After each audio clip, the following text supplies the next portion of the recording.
Ito na naman yung titirahin natin ngayon guys, isang Chevrolet. Bali, riritukihin natin yung back bumper tsaka yung front bumper nito guys. Ayan, kumbaga nakaputi na to. Ayan guys, yung harapan at saka yung likod na bumper lang yung iriritas natin dito. Ngayon ay umpisahan na nating bugahan ng primer guys. Kumbaga ispat-ispat lang muna yung gagawin natin, yung may mga tama lang yung kailangan nating bugahan. Ayan.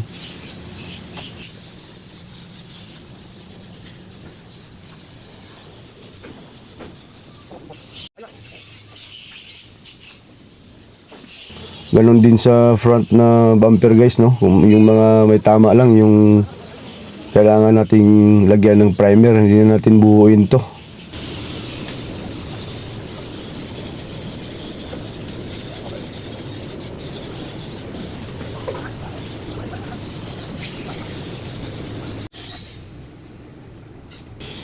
After nating mabugahan ng primer guys, ay habulan na naman natin ito kasi may mga maliliit na butas pa na kailangan nating habulin.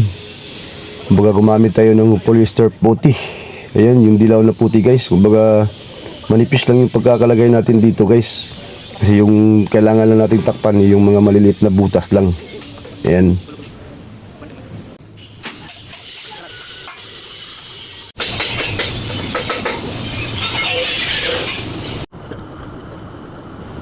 Ngayon ay umpisahan na nating lihain to. Bali ang gamit nating liha guys ay gumamit na tayo ng 400 na liha. Kasi manipis lang yung pagkalagay natin ng puti.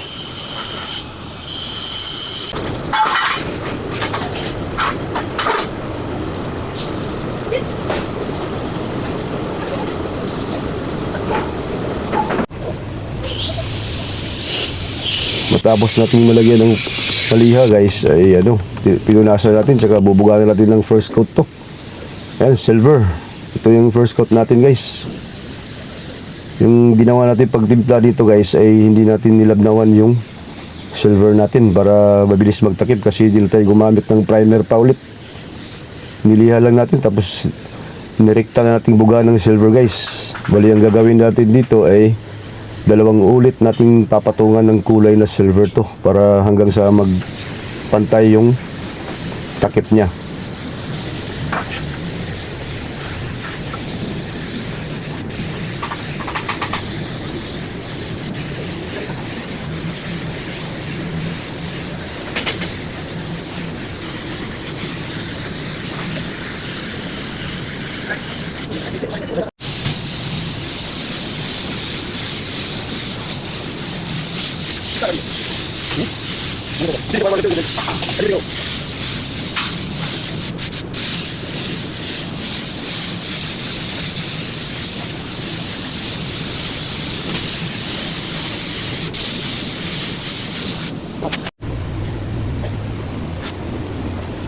Ayan na guys, ito na yung resulta. Bali, dalawang patong yung ginawa nating pagbuga ng kulay nito na silver.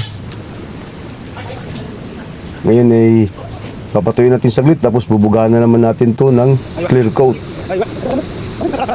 Ito na nga yung clear coat guys. Bubugahan na natin ng clear coat to. Uunahin muna natin to sa harapan. Ayan. Baga yung gagawin natin clear coat dito guys ay papatungan natin ng dalawang patong to. Dalawang patong na clear coat yung gagawin natin dito.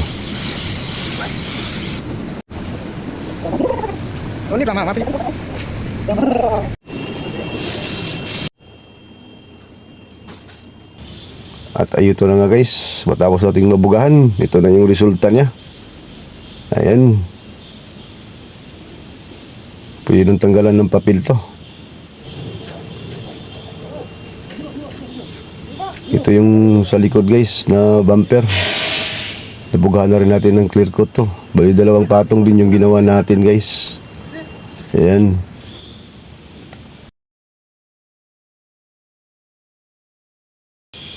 Ayan guys, ito na nga yung resulta niya. Isang Chevrolet. Pwede nang ilabas to. Ayan.